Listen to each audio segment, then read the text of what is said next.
100,000 wheelchair. Ganyan. Kita ng kanyang Batalya Cares, umabot na sa mahigit 100,000 wheelchairs.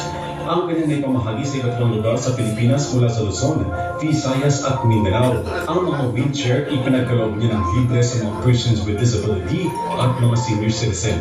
Layunin daw ng Batalya Cares na itinatag ni Dr. Carlo Batalya ang magkaroon ng inclusivity at accessibility sa mga PWDs upang makapag-participate sa komunidad at higit sa lahat ang maging masaya sa buhay.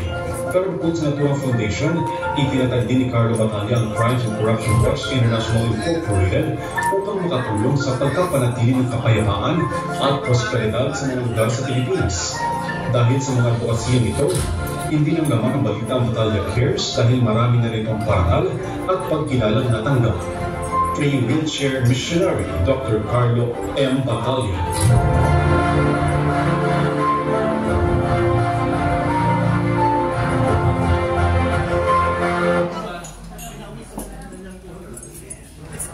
May we call it again Dr. Danilo V. Mangahas. He is the founding chairman of Gawad Filipino Award. Yes, maraming salamat po.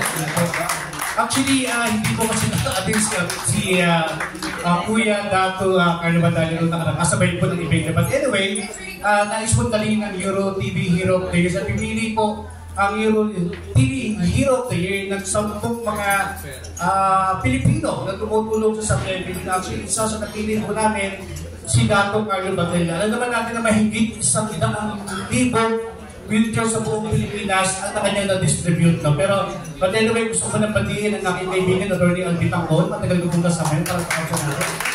At dahil ka, nais ko namin tawagin si Dr. Kuya Carlo Dato Batalya para ibigay po yung ibigay po niyo na po pagkila.